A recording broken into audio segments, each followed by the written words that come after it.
विद्यार्थियों विद्यार्थियों आज हम हिंदी अध्ययनशाला में हिंदी विषय का अध्ययन करने के लिए उपस्थित हैं। मुझे पूर्ण उम्मीद है कि आप लोग भी हिंदी विषय का अध्ययन करने के लिए पठन सामग्री के सहित उपस्थित हुए होंगे। यदि नहीं तो वीडियो को यहीं रोकें, पठन सामग्री लाएं, फिर अध्ययन में शामिल हों।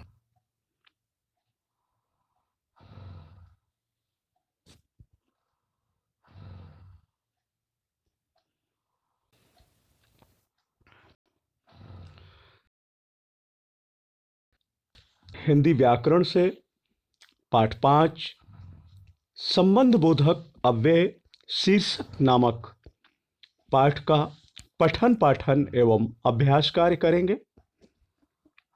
परंतु पठन पाठन और अभ्यास के क्रम में पहुंचने से पहले हम पिछली पाठ योजना में दिए गए प्रश्नों के उत्तरों का मिलान करेंगे। मुझे पूर्ण उम्मीद है कि आप लोगों ने सही उत्तर लिखे होंगे, फिर भी एक बार मिलान कर लेना सही रहेगा। गृह कार्य में आप लोगों को ये 1 से 5 तक प्रश्न दिए गए थे।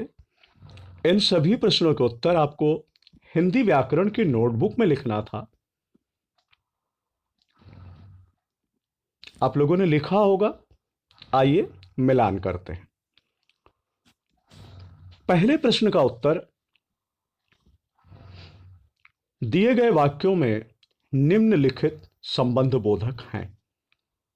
क नंबर वाक्य में साधनवाचक संबंध बोधक, ख नंबर वाक्य में सहचर सूचक संबंध बोधक, ग नंबर वाक्य में विषयवाचक संबंध बोधक। दूसरा उत्तर है समता सूचक संबंध बोधक अव्यय शब्दों से दो वस्तुओं या दो लोगों के बीच में बराबरी का भाव प्रकट होता है। विद्यार्थियों, समता का अर्थ ही होता है बराबरी। तो जहां पर दो वस्तुओं या दो लोगों के बीच में दोनों को बराबर बताया जा रहा हो, वहां पर जो अव्यय शब्द प्रयोग हुए हैं वो समता सूचक संबंध बोधक अव्यय। तुलनावाचक संबंध बोधक अव्यय शब्दों से दो वस्तुओं या दो लोगों के बीच में कम या ज्यादा होने के आकलन का भाव प्रकट होता है। तुलनावाचक में क्या होता है कि दो व्यक्ति या दो वस्तु हैं, उनके बीच में कम या ज्यादा का आकलन किया जाता है, तो ये तुलनावाचक है। समता सूचक संबंध बोधक का उदाहरण है मानसी के समान मीरा भी सुंदर है। और तुलनावाचक संबंध बोधक का उदाहरण है मेरी पोशाक की अपेक्षा तुम्हारी पोशाक ज्यादा सुंदर है। तीसरा उत्तर है विनिमय का अर्थ अदल बदल या लेन देन होता है। चौथे प्रश्न का उत्तर है संग्रहवाचक संबंध बोधक अव्यय तक, पर्यंत, भर, समेत आदि। यानी तक, पर्यंत, भर, समेत ये संग्रहवाचक संबंध बोधक के उदाहरण हैं। इनमें से किसी एक का प्रयोग करके आप वाक्य बना सकते हैं। किसान वर्ष भर मेहनत करता है। अब 5वें प्रश्न का उत्तर उल्टा, विरुद्ध, प्रतिकूल, विपरीत, खिलाफ आदि शब्द विरोध सूचक संबंध बोधक अव्यय के उदाहरण हैं।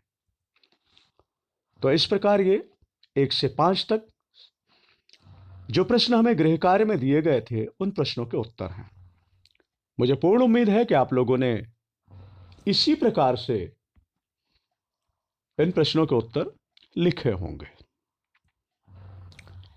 आइए अब हम पाठन के क्रम में आगे बढ़ते हैं और पठन पाठन में हम पाठांक प्रश्न संख्या 33, 34 और 35 का अध्ययन करेंगे।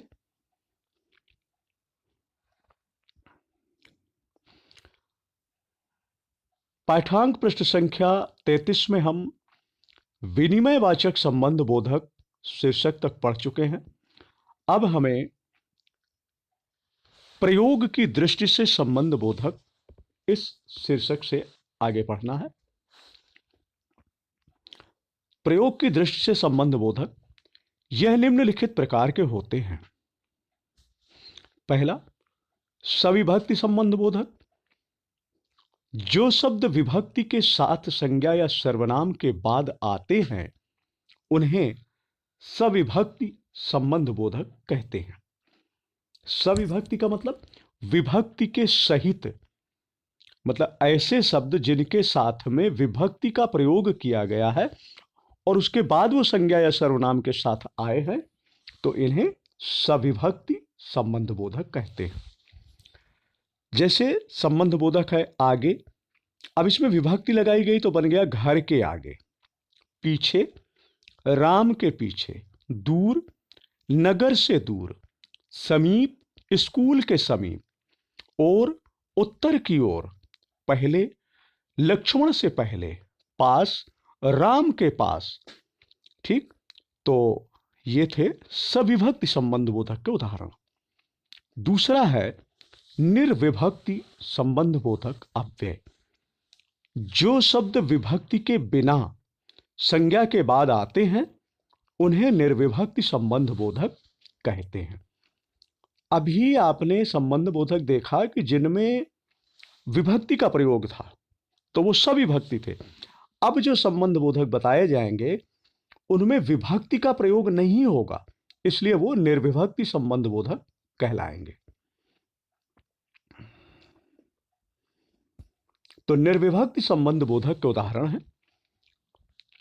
संबंध बोधक हैं भर, तक, समेत, पर्यंत, सहित, लेकिन इनका प्रयोग विभक्ति के बिना हुआ है। भर, वह रात भर घूमता रहा, यहां पर विभक्ति नहीं है, तो अब यहां पर ये जो संबंध बोधक है निर्विभक्ति संबंध बोधक कहलाएगा। वह सुबह तक लौट आया। समेत के लिए वह बाल बच्चों समेत यहां आया। विद्यार्थियों यहां पर लिखा हुआ है यहां आ, तो आ नहीं होगा, आया होगा, यहां पर सही कर लें। पर्यंत, वह जीवन पर्यंत ब्रह्मचारी रहा। सहित, वह परिवार सहित विवाह में आया। ठीक, अब तीसरा नंबर है उभय विभक्ति संबंध बोधक। उभय विभक्ति, अभी आपने पढ़ा सविभक्ति यानी विभक्ति के सहित, फिर आपने पढ़ा निर्विभक्ति यानी विभक्ति के बिना, अब है उभय विभक्ति। तो इसका मतलब है विभक्ति के साथ भी और विभक्ति के बिना भी, दोनों चीजें। तो ऐसे शब्द जिनका प्रयोग विभक्ति के साथ या विभक्ति के बिना किया जाता है उन्हें उभय विभक्ति संबंध बोधक कहते हैं। उदाहरण के लिए द्वारा, रहित, बिना, अनुसार। द्वारा, तो पत्र के द्वारा, अभी द्वारा का प्रयोग क्या किया गया, विभक्ति के साथ किया गया, पत्र के द्वारा। पत्र द्वारा, अभी था पत्र के द्वारा, फिर हो गया पत्र द्वारा। तो इसका मतलब यह हो गया कि द्वारा शब्द को विभक्ति के साथ और विभक्ति के बिना दोनों तरह से प्रयोग किया गया। तो इस प्रकार के संबंध बोधक उभय विभक्ति संबंध बोधक कहलाते हैं। रहित, गुण के रहित और गुण रहित। बिना, धन के बिना, धन बिना। अनुसार, रीति के अनुसार, रीति अनुसार। ठीक, तो इस प्रकार से ये उभय विभक्ति संबंध बोधक थे। अब रूप के आधार पर संबंध बोधक।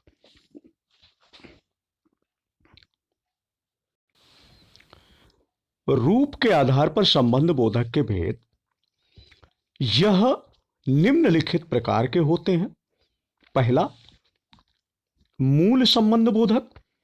तो जो शब्द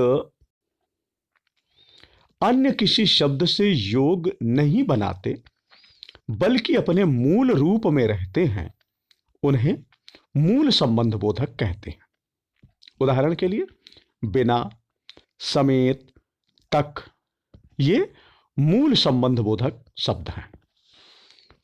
दूसरा होता है यौगिक संबंध बोधक। यौगिक संबंध बोधक में जो अव्यय शब्द संज्ञा, सर्वनाम, क्रिया, विशेषण आदि के योग से बनते हैं, उन्हें यौगिक संबंध बोधक कहते हैं। जैसे पर्यंत। पर्यंत का मतलब परि, धन, अंत आदि।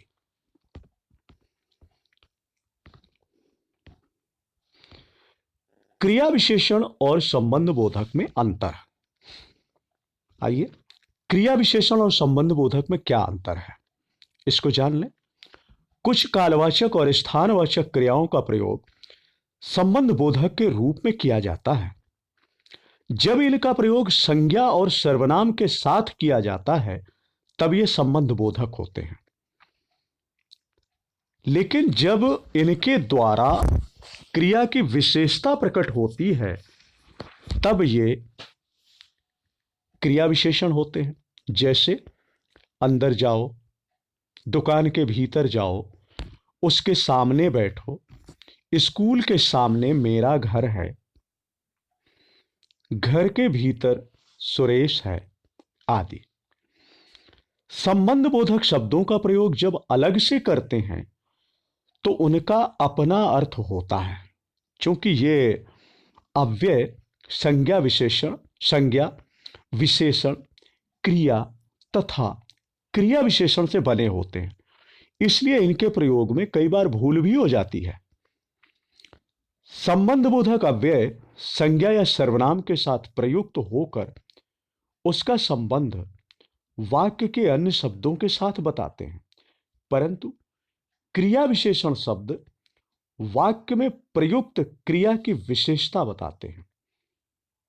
इसे निम्न उदाहरणों से स्पष्ट किया जा सकता है। आइए उदाहरण देखते हैं। उदाहरण में पहले काम तो करो, यहां पर क्रिया विशेषण है। तुमसे पहले मैं आया, इस वाक्य में संबंध बोधक का प्रयोग है। कीटनाशक दवा ने कई मच्छर मारे, यहां पर क्रिया विशेषण है। मच्छर के मारे हम बहुत दुखी हैं, यहां संबंध बोधक है। ठीक, इस प्रकार से ये पाठांक पृष्ठ संख्या 33, 34 और 35 तीनों का पठन। आइए अगले क्रम में बढ़ते हैं। अगले क्रम में कहा जा रहा है, आइए हम अपने पाठांक पृष्ठ संख्या 33, 34 और 35 को पुनः एक बार समझने का प्रयास करें। तो हमने आज के पाठांक में पढ़ा प्रयोग की दृष्टि से संबंध बोधक। प्रयोग की दृष्टि से संबंध बोधक कितने होते हैं? 3 प्रकार के होते हैं।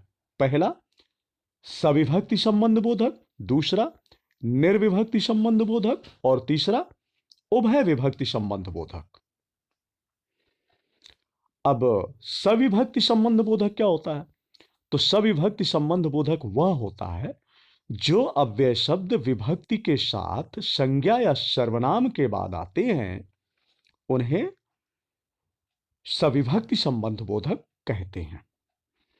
यानी जिन संबंध बोधक शब्दों के साथ में विभक्ति का प्रयोग होता है, जैसे आगे, पीछे, दूर, और, अब इनके साथ में विभक्ति प्रयोग हुआ तो बना घर के आगे, राम के पीछे, नगर से दूर उत्तर की ओर, तो आगे के पहले विभक्ति लगी के, पीछे के पहले विभक्ति लगी है के, दूर के पहले विभक्ति लगी है से, और के पहले विभक्ति का प्रयोग हुआ है की। तो इस प्रकार से ये सविभक्ति संबंध बोधक है।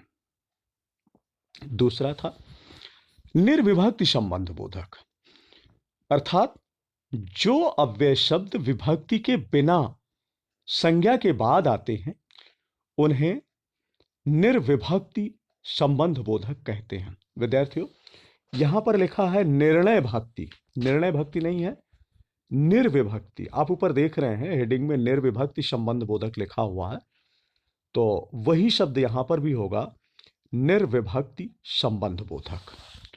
उदाहरण के लिए देखें, संबंध बोधक शब्द हैं भर तक। अब इनका प्रयोग वाक्य में हुआ है तो विभक्ति का प्रयोग नहीं है, वह रात भर घूमता रहा, यहां विभक्ति का प्रयोग नहीं हुआ, इसलिए यह निर्विभक्ति संबंध बोधक कहलाएगा। वह सुबह तक लौट आया, यहां पर भी विभक्ति का प्रयोग नहीं है, तो यह कैसा संबंध बोधक है? निर्विभक्ति संबंध बोधक है। तीसरा है उभय विभक्ति संबंध बोधक।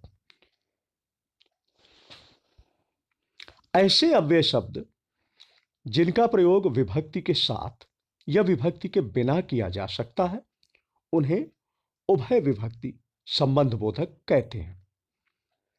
उदाहरण के लिए द्वारा रहित, तो पत्र के द्वारा या पत्र द्वारा, यहां पर द्वारा शब्द का प्रयोग विभक्ति के साथ और विभक्ति के बिना दोनों तरह से किया गया है, तो यह उभय विभक्ति संबंध बोधक है। रहित, तो गुण के रहित या गुण रहित, तो यहां पर रहित संबंध बोधक का प्रयोग विभक्ति के साथ या विभक्ति के बिना दोनों तरह से हुआ है, तो यह उभय विभक्ति संबंध बोधक है।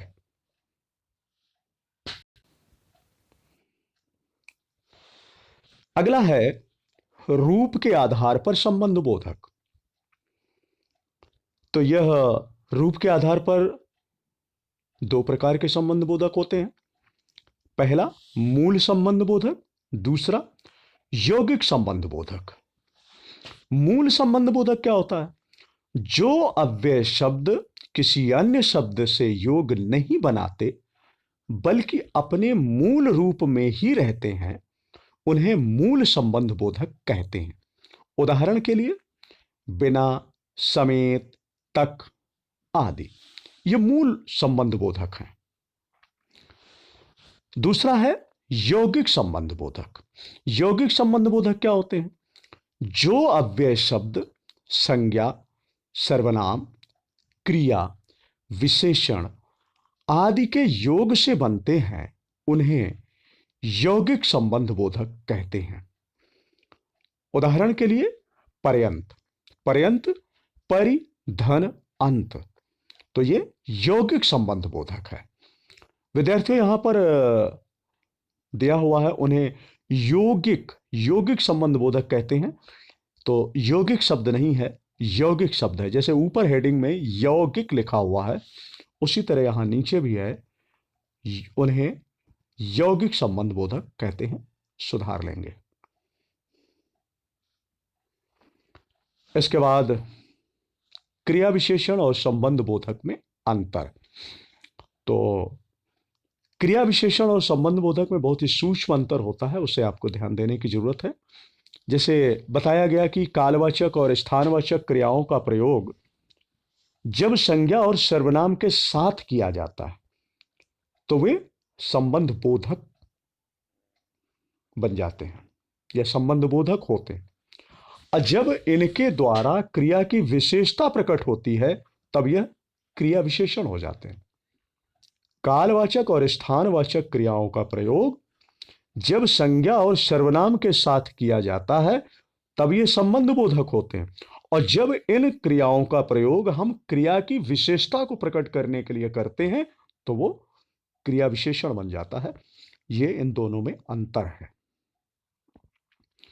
दूसरा, संबंध बोधक अव्यय संज्ञा या सर्वनाम के साथ प्रयुक्त होकर जब उसका संबंध वाक्य के अन्य शब्दों के साथ बताते हैं,